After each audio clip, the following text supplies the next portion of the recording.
Have you ever experienced something you can't explain?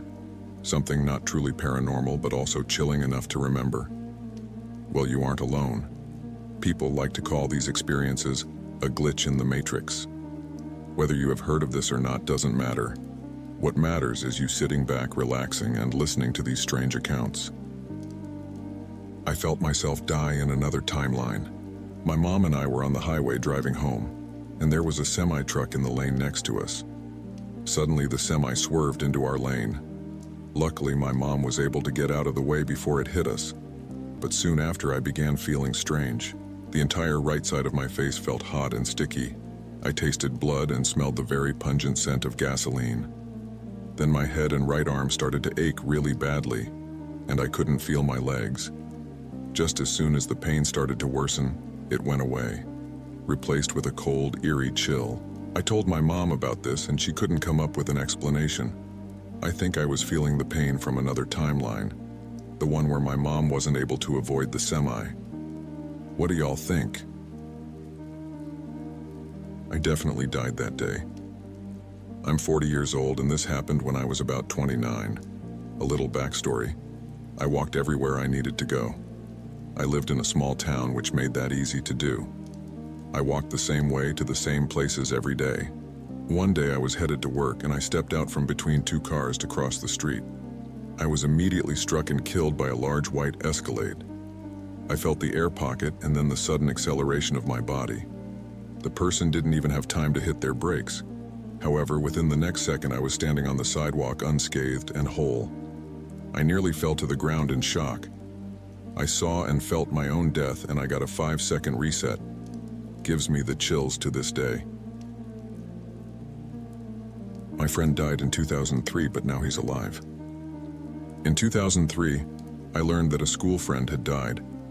A friend of his girlfriend told me about it, explaining that he had just died in his sleep at the age of 23. I asked if substances were involved and she told me no. She was really sad because they had just gotten engaged. I told myself I would send condolences, but I never did. I remember talking to a mutual friend a few years later and I got the sense that it was a really sensitive subject. A couple years ago I got a friend request from the same guy who had died. I didn't think it was real, so I ignored it. Today I learned that he's alive. He married the girl he was engaged to, the same one he had died next to. The mutual friend I had spoken to about it now thinks I'm crazy. Did he actually die, or am I just imagining the whole thing? Let me know what you think. I survived a motorcycle accident I shouldn't have. I used to go to my university on a motorcycle. One day I was late for class and was driving quite fast. Suddenly, a man on a horse cart came from the side and blocked the entire 2-lane road.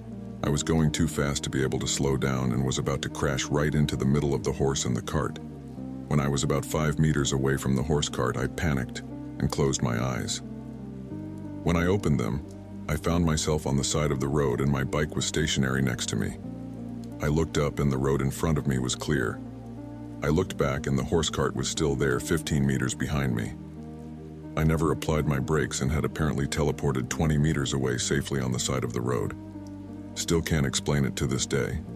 What do you think? Today, my dead friend left something for me. I am a bit shocked. I had a very good friend who crafted small jewelry and I have a few pieces from her. I got a pair of earrings more than 8 years and lost one of them after wearing them just a couple of times. I always told her she had to craft a replacement, but unfortunately, she got very sick and died of cancer very quickly. She never had the chance to craft anything else. I kept the single earring in the little box with some other small random memories and trinkets. I am now moving to my own place and checking the memories in this little box, and to my surprise, both earrings are there. I can't explain when or how or why. Probably in another universe, my own me lost the unique earring she had. The gravity change. Years ago, I was working on my laptop while sitting at my computer table. I noticed my laptop slowly sliding towards me. I realized then that the whole computer table was sliding towards me as if I were on a tilting ship. At this point, the gravity totally shifted behind me and threw me into the wall. My fall made a significant crack in the wall. Out of nowhere, the gravity shifted again towards the other side of the room. I fell again from one wall to the next and cracked the opposite side of the wall.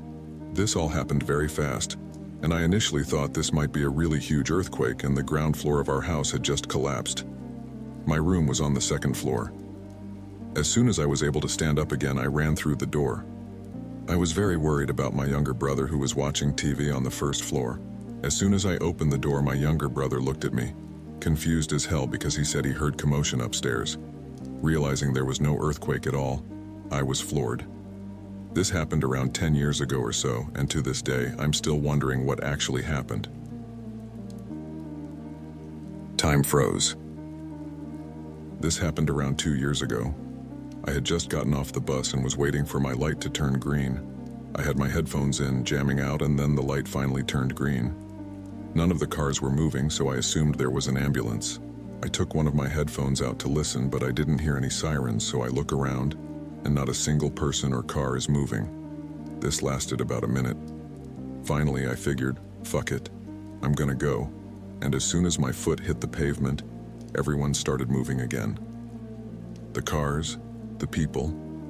It was like time stopped and I got this unsettling feeling in my stomach as if they were all waiting on me to make the first move. What made it even more unsettling was everything was quiet. You know how people say when everything goes silent in a forest or the woods, you run? It usually means something predatory is in there with you. That's what it felt like. I still have no explanation for what happened that day. I died last night, but I'm still here. So this actually happened last week. It just took me some time to come to terms with it. I got a phone call from my next door neighbor late in the evening, asking if I can help him move a mattress into his upstairs. His mom is ill and has a big heavy sleep number bed. I of course ran over to help because they're great neighbors. I get over there and his friend, who is also a priest, was there to help. I helped them figure out how to separate the mattress from the bed so we could fit it upstairs. We get it all moved up and back in place when my neighbor asks if I can help them move an armoire upstairs too. I think nothing of it and we pull it out of his travel trailer and start bringing it up the front stairs of his house. This is where I died. The front stairs are 11 steps. I was on the lower end of the armoire about 6 steps up when my neighbor and his friend lose a handle on the armoire and it comes crashing down on me and I fall backwards towards the pavement. I then wake up in my dining room to my phone ringing and my wife asking me if I'm going to answer the phone. It's my neighbor asking me if I can help move a bed upstairs for his mom. I go over there and meet his priest friend again as if this had been the first time I met him. I say I can help with the bed, but I cannot help with the armoire. My neighbor was like, "How'd you know about the armoire?" I then proceeded to tell them I'm pretty sure I just died. I spent the next hour talking with the priest. He had so many questions. My neighbor didn't believe it until I described the upstairs bedroom in perfect detail, down to the metal mattress frame on the floor, and the intricate headboard leaning against the wall. About 30 and I had seconds never ago, been I was upstairs sitting in on their the house couch as my before. dog walked The by to priest go sit asked on me her what I bed. saw after I We hid died. behind the L I part told of the him I section. never actually died. She had something small Before it caught in happened, her I throat woke up at last my night. dining room table. I think a popcorn shell. Never understood So I why was I'm paying still attention here, to her breathing, and I don't just think to I'll make ever sure she find got out. it out. For a few minutes, she was breathing I'm still fine, shitting my pants and then over what this. sounded like a light snore started happening. This is semi-normal for her depending on what position she's laying in, so I didn't bother to go over and check on her.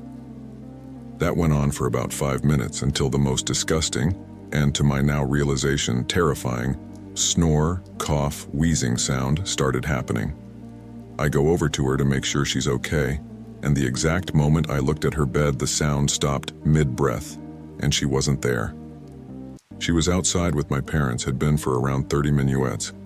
There's no way to get out of the room without walking right past me. I don't know whose fucking dog I saw and what was making that creepy-ass sound 5 feet away from me, but I'm going to be staying outside for the rest of the day and hiring an exorcist.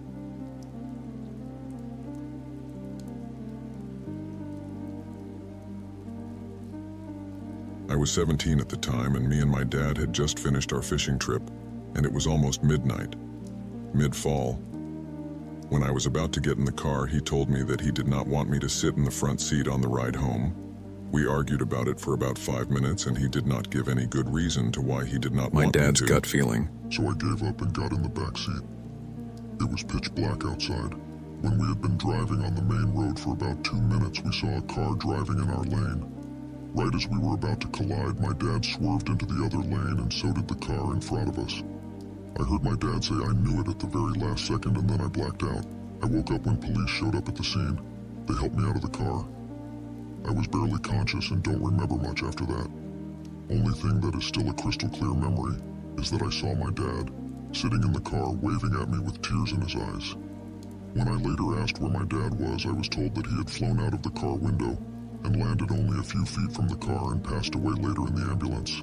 I was told the man we crashed with died on impact and also had a 17-year-old daughter in the back seat who survived. I still can't believe that this really happened. This was 6 years ago, and I still think about it to this day.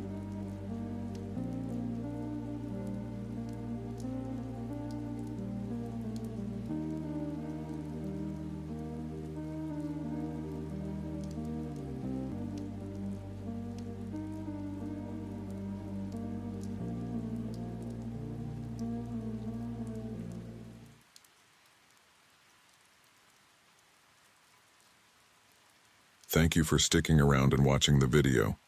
If you enjoyed, feel free to drop a like.